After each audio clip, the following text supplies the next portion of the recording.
नमस्कार। मेरे प्यारे देशवासियों, मानवता के सामने ऐसे अवसर बहुत कम आते हैं जब समय का चक्र हमें अतीत को सुधार कर नए भविष्य के निर्माण का मौका देता है। आज सौभाग्य से हमारे सामने एक ऐसा ही क्षण है। दशकों पहले जैव विविधता की सदियों पुरानी जो कड़ी टूट गई थी, विलुप्त हो गई थी, आज हमें उसे फिर से जोड़ने का मौका मिला है। आज भारत की धरती पर चीता लौट आए हैं और मैं ये भी कहूंगा कि इन चीतों के साथ ही भारत की प्रकृति प्रेमी चेतना भी पूरी शक्ति से जागृत हो उठी है।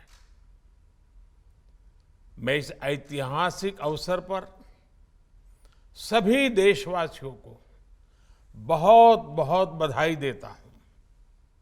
विशेष रूप से मैं हमारे मित्र देश नामीबिया और वहां की सरकार का भी धन्यवाद करता हूं, जिनके सहयोग से दशकों बाद चीते भारत की धरती पर वापस लौटे हैं। मुझे विश्वास है ये चीते न केवल प्रकृति के प्रति हमारी जिम्मेदारियों का बोध कराएंगे, बल्कि हमारे मानवीय मूल्यों और परंपराओं से भी अवगत कराएंगे। साथियों, जब हम अपनी जड़ों से दूर होते हैं तो बहुत कुछ खो बैठते हैं। इसलिए ही आजादी के इस अमृत काल में हमने अपनी विरासत पर गर्व और गुलामी की मानसिकता से मुक्ति जैसे पंच प्राणों के महत्व को दोहराया है।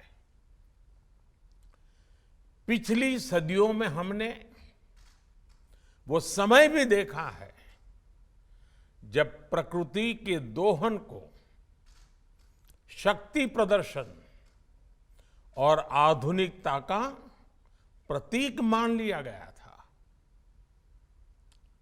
1947 में जब देश में केवल आखिरी 3 चीते बचे थे तो उनका भी साल के जंगलों में निष्ठुरता और गैर जिम्मेदारी से शिकार कर लिया गया।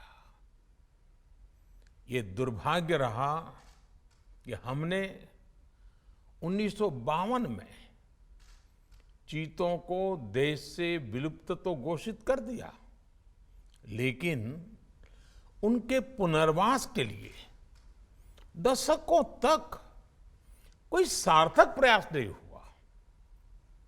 आज आजादी के अमृत काल में अब देश नई ऊर्जा के साथ चीतों के पुनर्वास के लिए जुट गया है। अमृत में तो वो सामर्थ्य होता है जो मृत को भी पुनर्जीवित कर देता है। मुझे खुशी है कि आजादी के अमृत काल में कर्तव्य और विश्वास का ये अमृत हमारी विरासत को, हमारी धरोहरों को और अब चीतों को भी भारत की धरती पर पुनर्जीवित कर रहा है। इसके पीछे हमारी वर्षों की मेहनत है।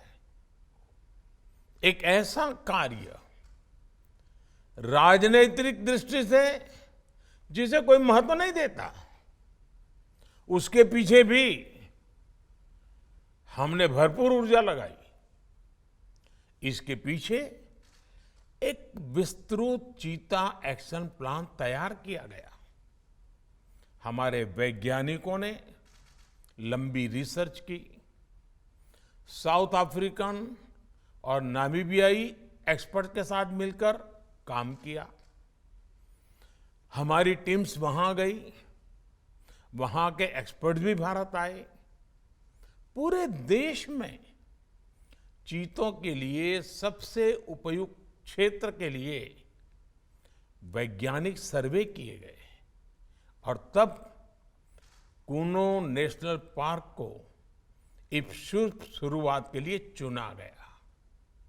और आज हमारी वो मेहनत परिणाम के रूप में हमारे सामने है। साथियों, ये बात सही है कि जब प्रकृति और पर्यावरण का संरक्षण होता है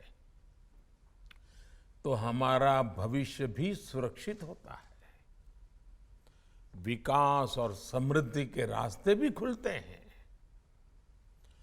कूनो नेशनल पार्क में जब चीता फिर से दौड़ेंगे तो यहां का ग्रासलैंड इकोसिस्टम फिर से रिस्टोर होगा,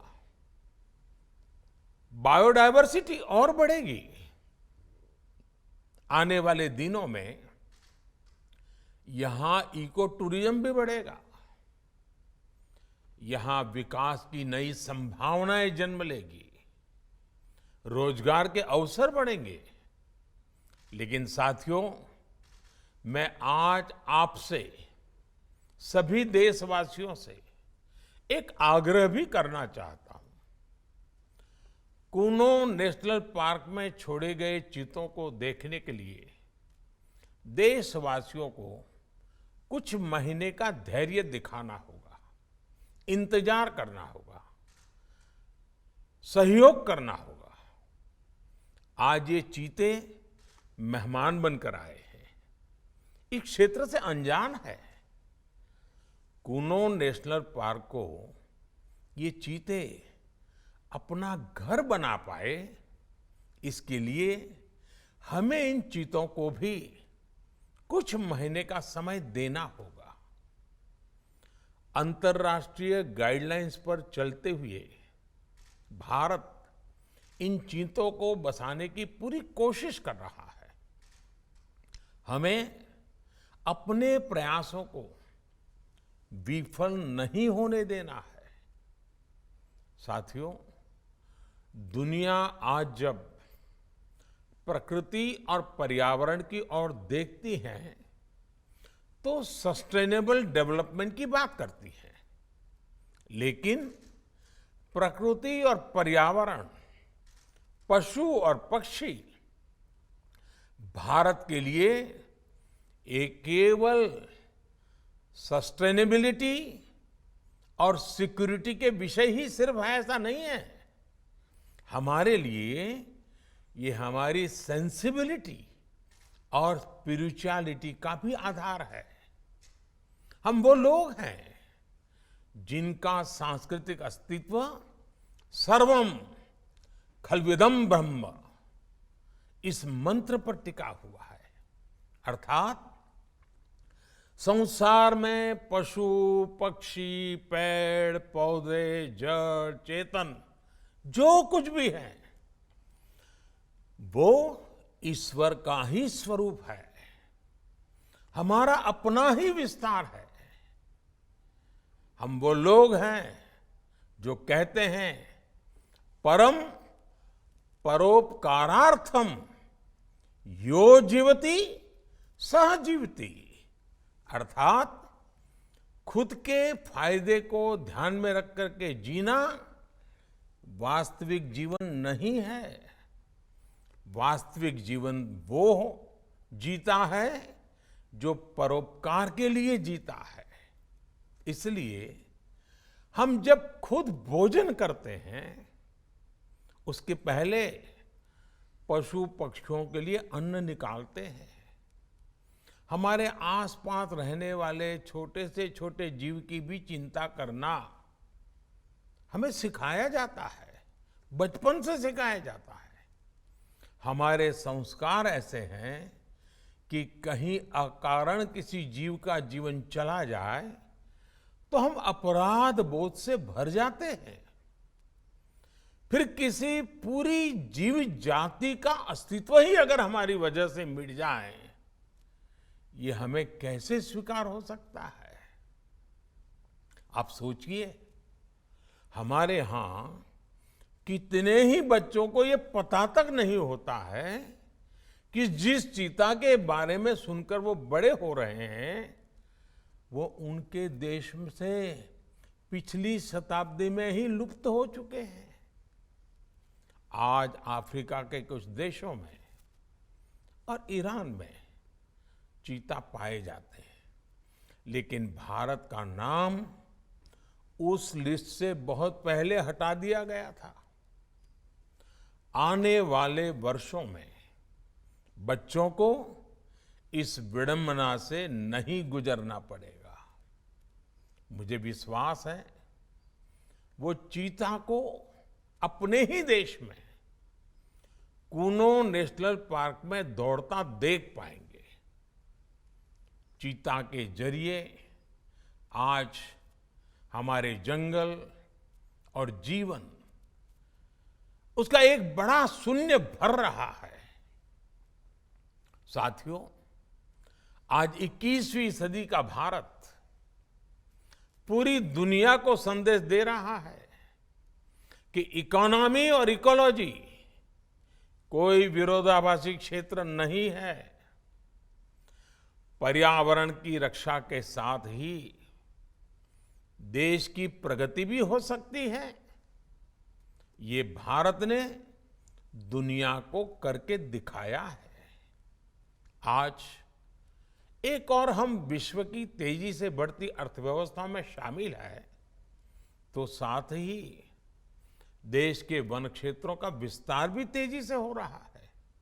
साथियों, 2014 में हमारी सरकार बनने के बाद से देश में करीब करीब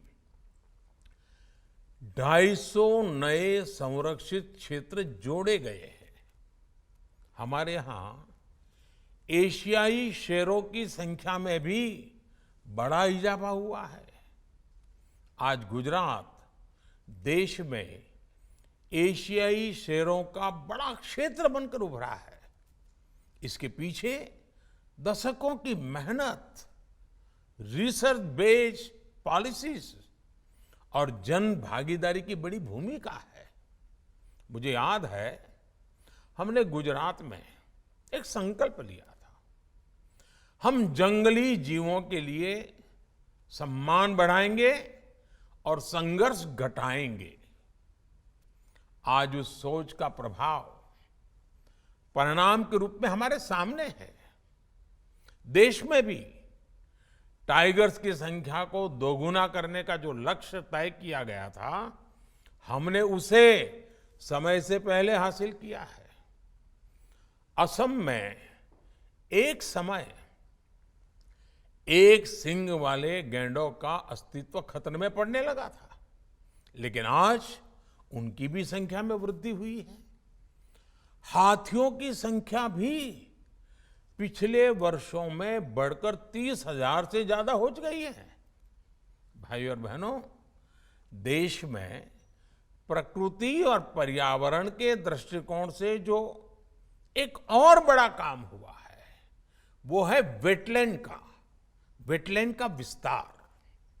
भारत ही नहीं, पूरी दुनिया में करोड़ों लोगों का जीवन और उनकी जरूरतें वेटलैंड इकोलॉजी पर निर्भर करती हैं। आज देश में 75 वेटलैंड्स को रामसर साइट्स के रूप में घोषित किया गया है, जिनमें 26 साइट्स पिछले 4 वर्षों में ही जोड़ी गई हैं। देश के इन प्रयासों का प्रभाव आने वाली सदियों तक दिखेगा और प्रगति के नए पथ प्रशस्त करेगा। साथियों, आज हमें वैश्विक समस्याओं को, समाधानों को और यहां तक कि अपने जीवन को भी होलिस्टिक वे में देखने की जरूरत है। इसलिए आज भारत ने विश्व के ये लाइफ, LIFE, लाइफ यानी लाइफस्टाइल फॉर द एनवायरमेंट जैसा जीवन मंत्र दिया है।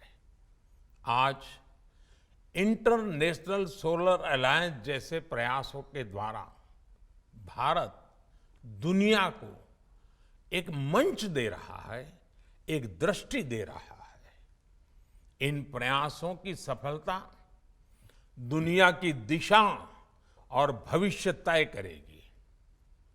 इसलिए आज समय है कि हम ग्लोबल चुनौतियों को दुनिया की नहीं, अपनी व्यक्तिगत चुनौती भी माने।